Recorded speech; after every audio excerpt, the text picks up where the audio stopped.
terminamos las clases. Todavía vamos a hacer clase la próxima semana. Ya, la próxima semana porque vamos a terminar. ¿Qué más?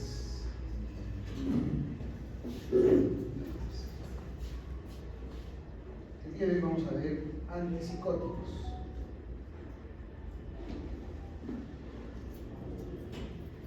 Hasta antes de la década del 50, si lo pasaba,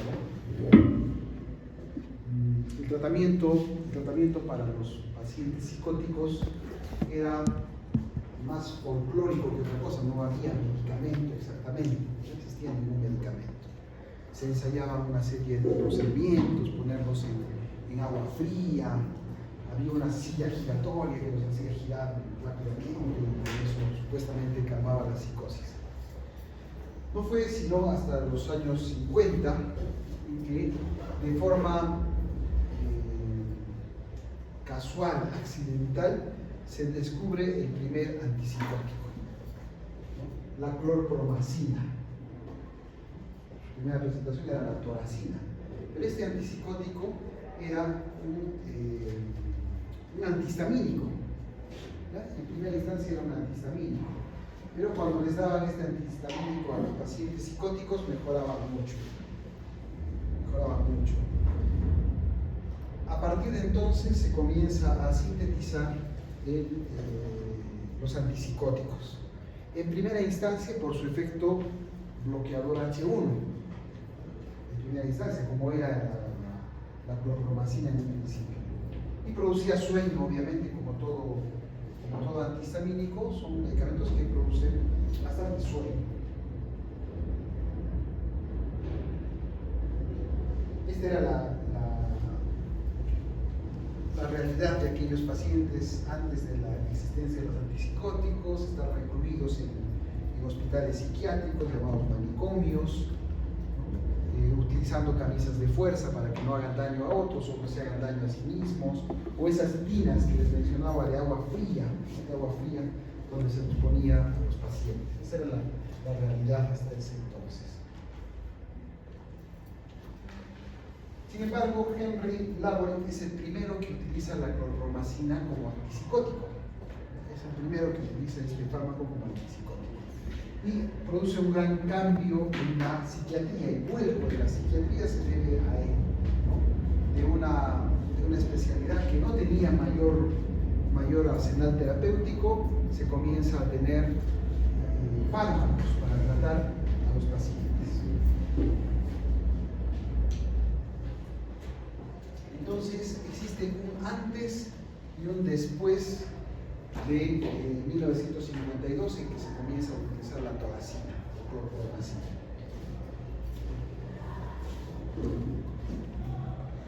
Y lo que aparece son los antipsicóticos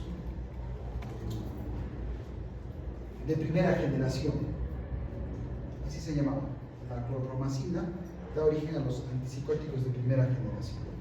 La clorpromacina da origen a algo que todavía utilizamos, que se llama haloperidol. El haloperidol se usa en muchas especialidades, por supuesto también en la psiquiatría. También la flufenacina es otro antipsicótico de los primeros que aparece.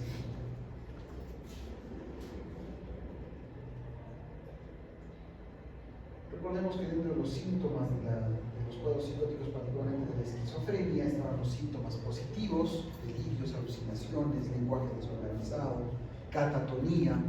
Los síntomas negativos de la enfermedad, ese aplanamiento afectivo, la abulia, la anedonia, la alogia que presentan los pacientes. Los síntomas cognitivos, alteraciones de la atención, memoria, funciones ejecutivas en general. Y síntomas afectivos como es la disforia, la ideación suicida y la desesperanza propias de los pacientes esquizofrénicos.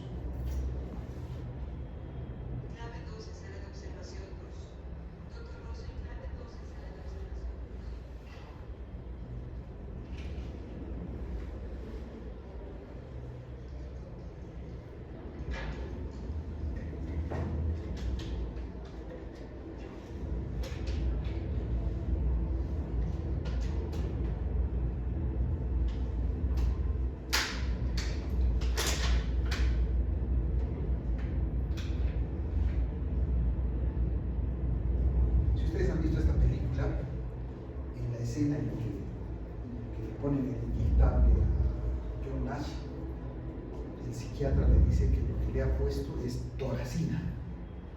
Es este primer psicótico. Una mente brillante.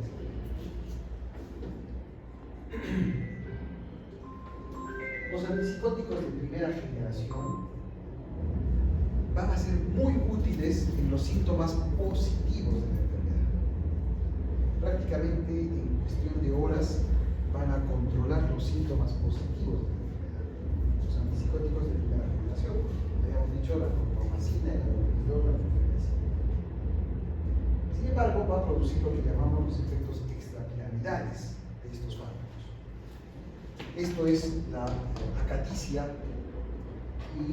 que presentan los pacientes que utilizan antipsicóticos de primera generación. También se les llama típicos. Es una reacción motora muy peculiar que presentan los pacientes con reacción adversa a este tipo de fármacos. Esta es otra manifestación típica, ese movimiento acatícico que presentan los pacientes.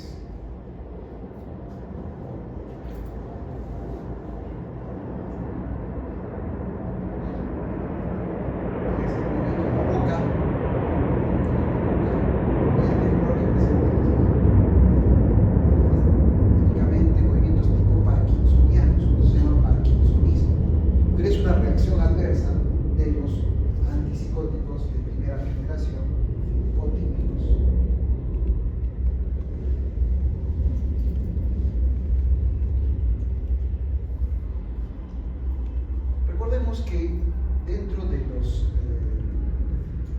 la base neurobiológica de la esquizofrenia está la alteración de las vías dopaminérgicas. Una de las vías afectadas es la vía mesolímbica del área tegmental ventral. La neurona envía al núcleo accumbens, va a enviar una fibra nerviosa, la cual va a tener una hiperactividad, mayor actividad en esta área. Y esto da los síntomas positivos. La mayor actividad en el área mesolímbica produce los síntomas positivos, que habíamos dicho que eran alucinaciones, delirios, conducta desorganizada.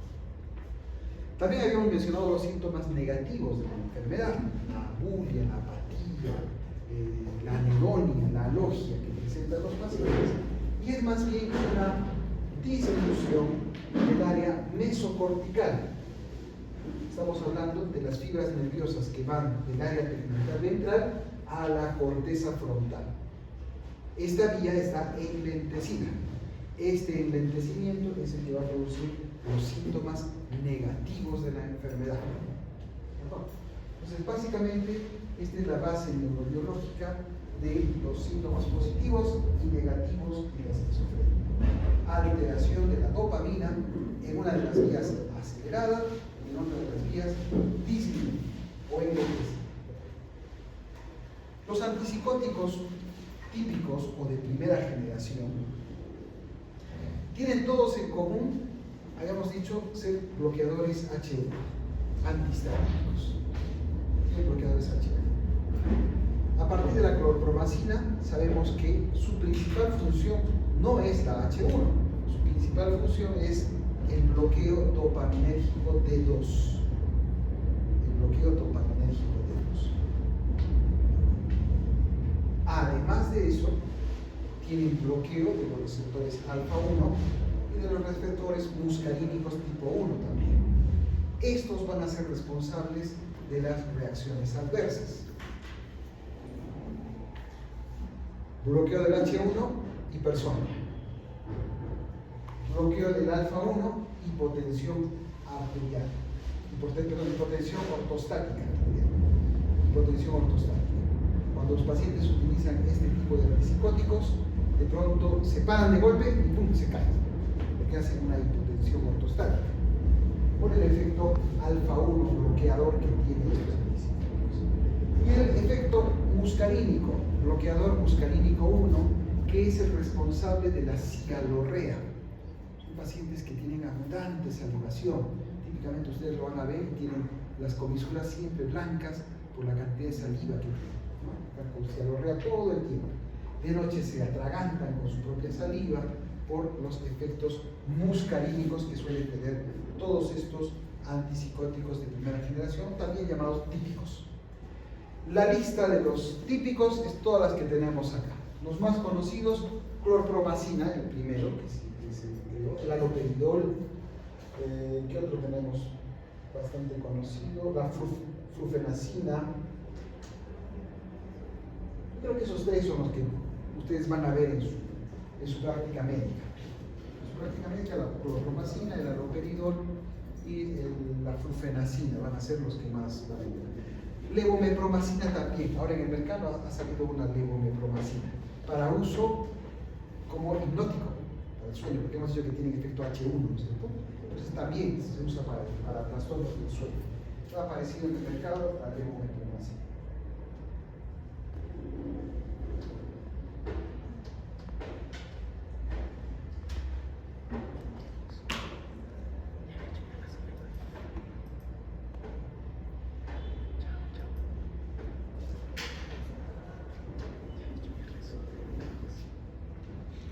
Los antipsicóticos de primera generación, entonces, respecto a los síntomas negativos de la enfermedad, no hacen nada. Para que tengamos una idea, esta es la magnitud de los síntomas negativos en el paciente. Después de tomar antipsicóticos de primera generación, sigue igual. Ni empeora ni mejora porque no hace nada. No hace nada sobre la vía mesocortical. No hace nada. En cuanto a los síntomas positivos, ahí sí tiene una actuación. Puede responder, puede mejorar hasta un 70% de los síntomas positivos de la enfermedad. En cuanto a los síntomas cognitivos, ¿se acuerdan que decíamos que en la esquizofrenia también hay alteraciones de la atención, concentración y memoria? Los empeora. ¿Por qué empeora? Porque produce bloqueo muscarínico. ¿Ya? Produce bloqueo muscarínico, entonces empeora la memoria y la concentración. En cuanto a los síntomas afectivos, también los va a empeorar, pero no por un efecto biológico, sino al disminuir los síntomas positivos de la enfermedad, el paciente más o menos, diríamos, como que aterriza la realidad, se da cuenta de su desgracia y obviamente va a desarrollar síntomas afectivos. Y en cuanto a los efectos extrapiramidales, pues definitivamente, sí, directamente los empeora, los produce, ¿no? Todos esos efectos extrapiramidales que hemos visto.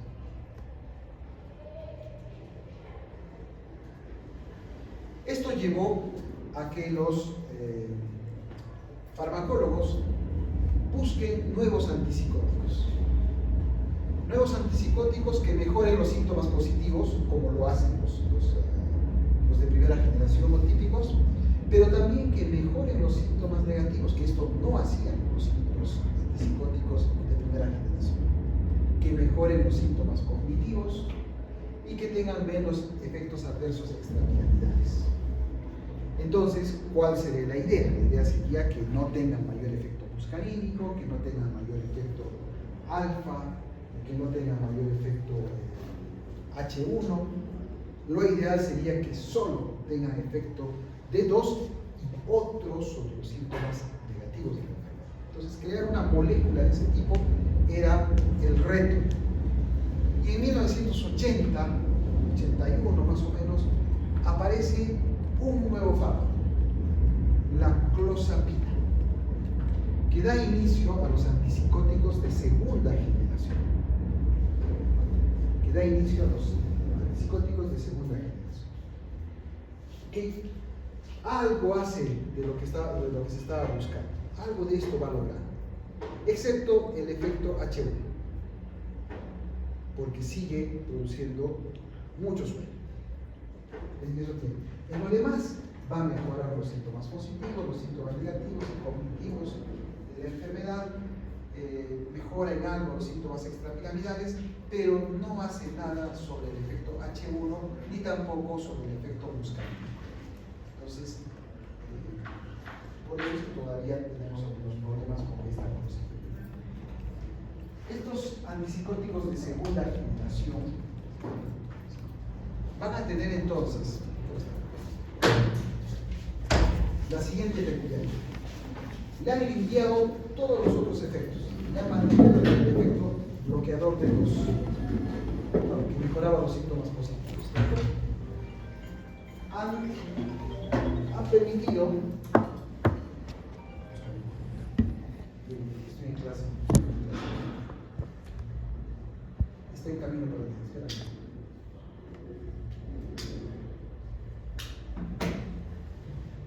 El efecto de dos. Además, aparecen dos nuevos ligandos. Un ligando para el receptor 5-HT2A. ¿Se acuerdan de este receptor? ¿En qué vimos este receptor? En depresión. ¿Cierto? Depresión. Y sobre el receptor 5-HT1A, activador del 5-HT1A. Entonces, con estos dos receptores, tiene cierta característica también de antidepresivo.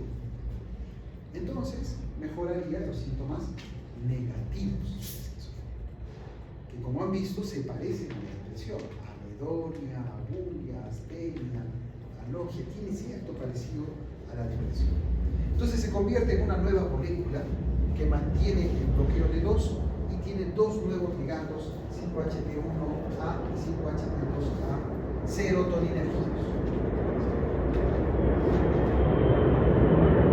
A partir de la clozapina aparecen otros nuevos antipsicóticos de segunda generación. Podríamos decir que cada uno es una versión mejorada del anterior. La bisultrina mejora en algo, la clozapina, el sertindol, la ciprasidona, la olanzapina, que se usa mucho, pues habrán visto que usan mucho, quetiapina también, aripiprazol y risperidona. De todos estos, ustedes como médicos generales deben estar familiarizados con la risperidona, porque está en el petitorio nacional del primer nivel. Y en el primer nivel, ¿qué cosa hay?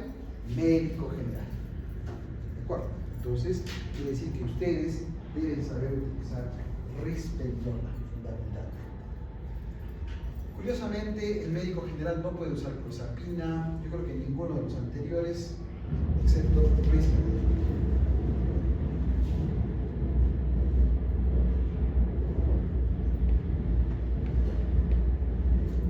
Entonces, tanto los de primera generación como los de segunda generación mantienen su efecto de dos bloqueador, ¿verdad? Su efecto dopaminérgico bloqueador.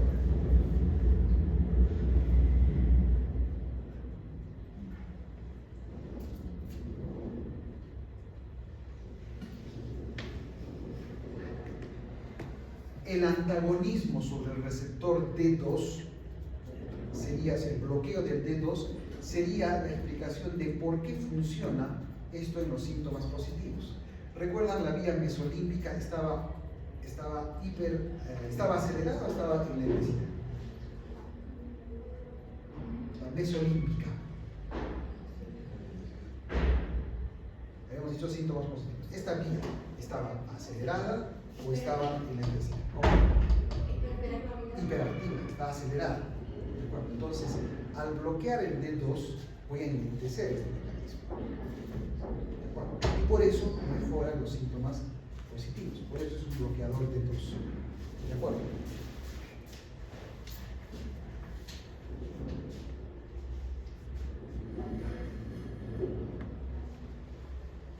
Por eso es que existe evidencia científica suficiente para entender por qué, contrariamente, todo aquello que es activador de D2 produce psicosis. ¿De acuerdo? Es así que, por ejemplo, el uso de anfetaminas, el uso de levodopa, pacientes con enfermedad de Parkinson, por ejemplo, que utilizan levodopa, cuando sobreexceden la cantidad, la dosis de la levodopa, hacen cuadros psicóticos, alucinaciones, delirios.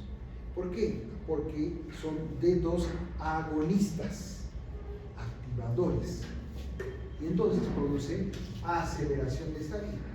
Lo mismo ocurre con los cocaínicos, lo mismo ocurre con las anfetaminas. Entonces, el efecto contrario que tienen estos antipsicóticos es D2 bloqueador e enlentecer, por lo tanto, disminuyen los síntomas psicóticos. Algo que no se termina de entender hasta ahora es porque la hipótesis dopaminérgica no explica el déficit cognitivo de los pacientes esquizofrénicos. No sabemos por qué hay una disfunción progresiva tan marcada de las funciones cognitivas en los pacientes psicóticos.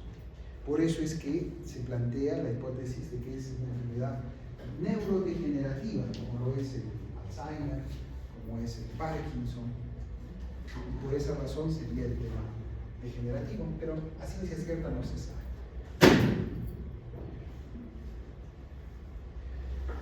Lo otro es el tema de la activación de otras vías que podrían producir psicosis, como por ejemplo el tema del ácido lisérgico, el LSD, no es un dopaminérgico, pero sin embargo produce psicosis. Entonces debe existir otras vías no dopaminérgicas que producen psicosis.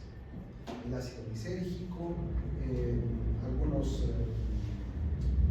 sustancias parecidas a la ketamina, como por ejemplo la ayahuasca, el San Pedro, ¿cierto?, que no usan vía dopaminérgica, sin embargo, producen estados psicóticos.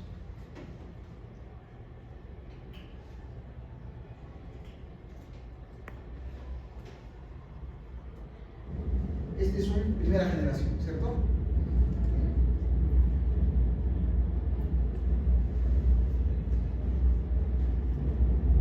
Y este es un segunda generación.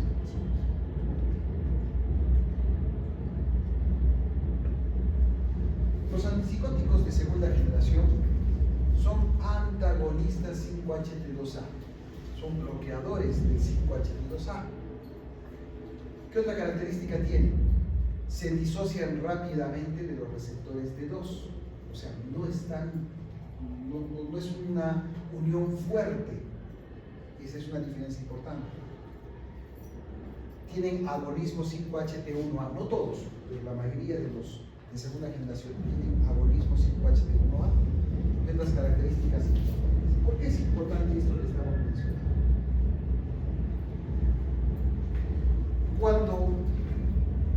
Cuando producimos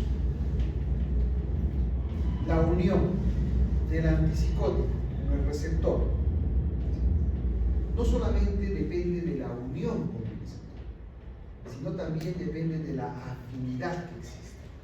¿Ya? No es lo mismo que una molécula vaya al receptor y haga esto, a que una molécula venga y haga.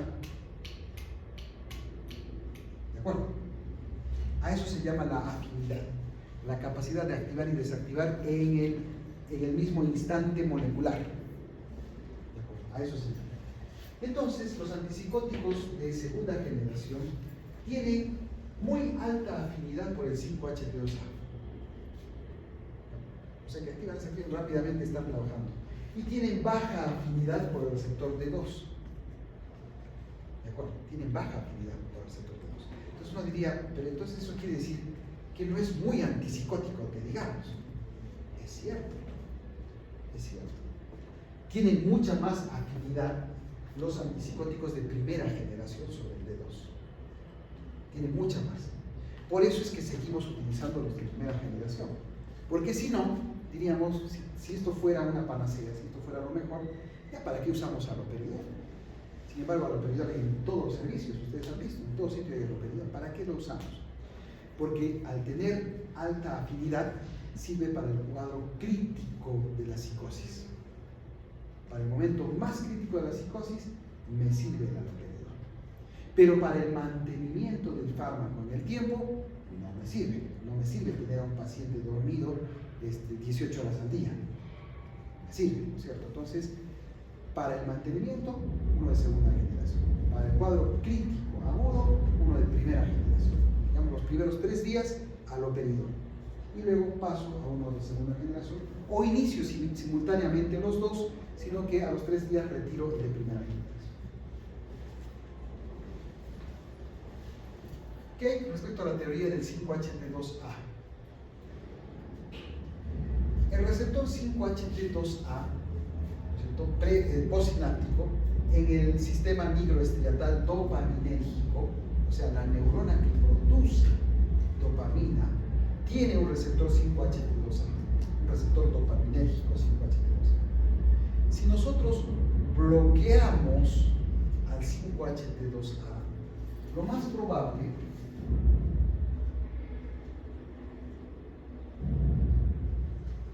es que tengamos mayor liberación de dopamina, porque el 5-HT2A es un freno de la liberación de dopamina. Entonces, si yo anulo el freno, libero dopamina natural. Con eso estoy aumentando la posibilidad de tener dopamina disponible en el sistema mesocortical, donde se producían los síntomas negativos.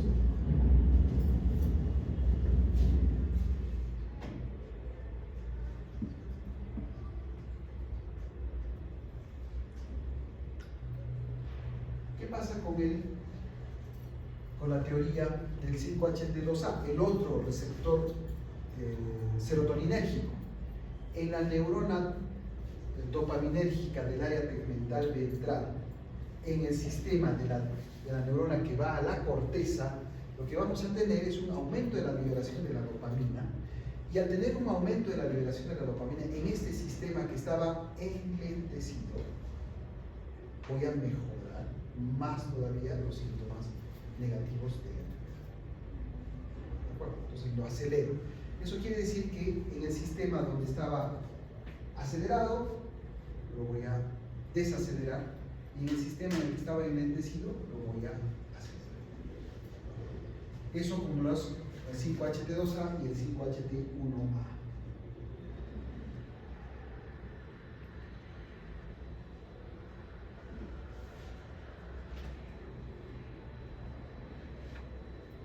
Ya habíamos explicado la alta afinidad, la baja afinidad del receptor.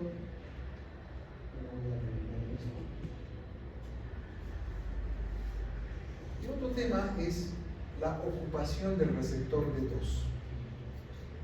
Los síntomas extrapiramidales van a depender de cuánto estamos ocupando los receptores D2 de la vía piramidal, que es el área donde no quiero actuar, pero como tiene los mismos receptores, irremediablemente va a actuar el antipsicótico, produciendo efectos extrapiramidales. ¿Qué se ha visto? Se llama eficacia antipsicótica si nosotros ocupamos más del 60% de los receptores D2, pero menos del 75%.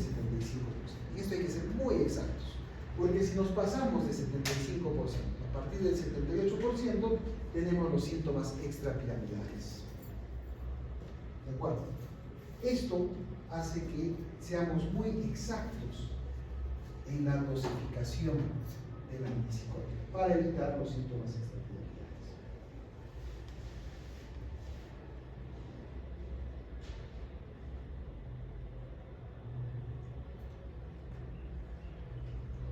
¿Qué pasa después?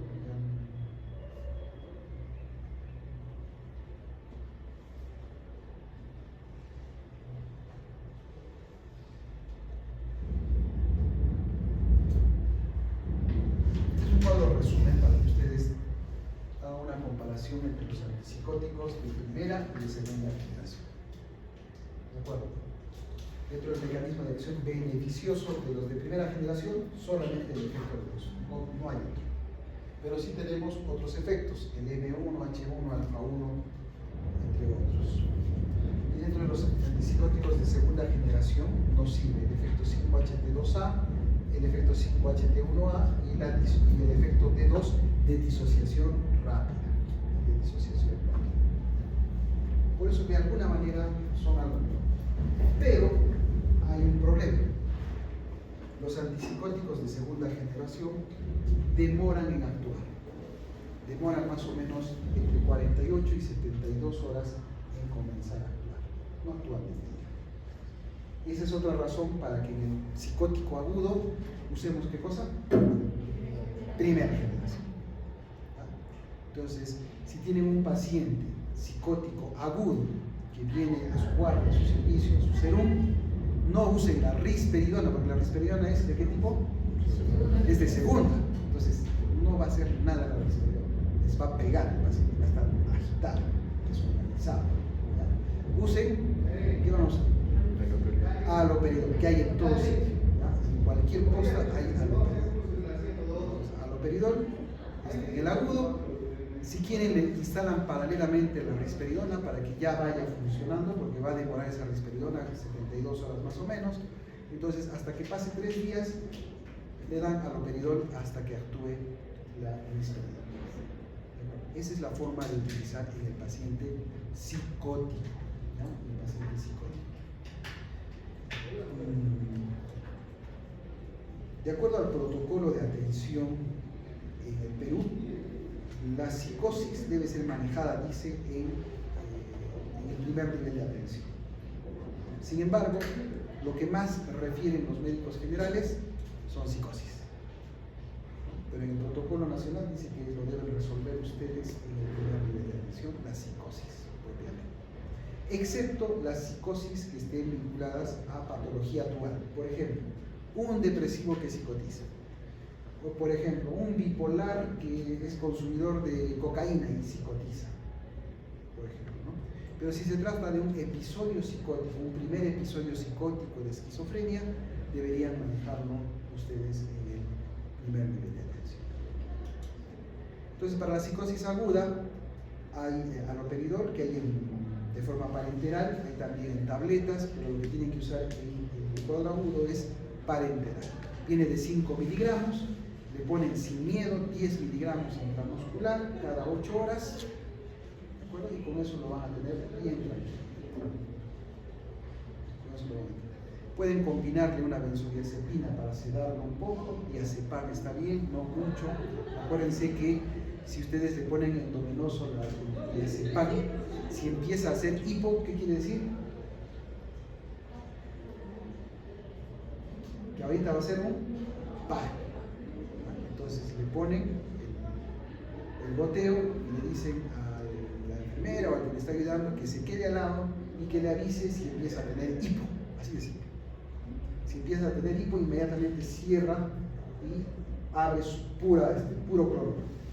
Cierra el cloruro que está con el diazepam, lo cierra completamente y abre a chorro el que está en cloruro. Por eso va con 2 vías. Cuando se pone diazepam en un psicótico, en uno de los frascos de litro le cargan 4 a 6 diazepames, le cargan ahí y lo van poniendo a 30 gotas como vía, y en el otro lado le tienen una vía solo con cloruro.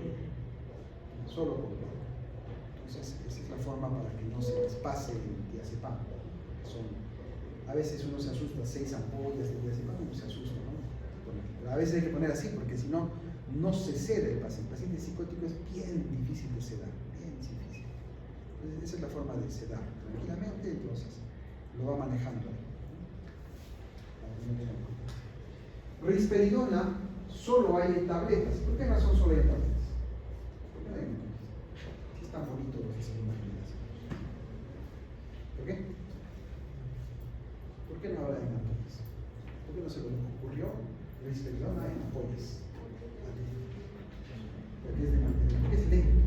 Como todos los de segunda generación, son ley, comienzan a actuar a las 72 horas. Entonces, de nada me sirve un parenteral para algo que va a actuar en 72 horas. No tiene chiste, ¿cierto? Entonces, por eso es que solamente hay parenterales para agudos de primera generación. No hay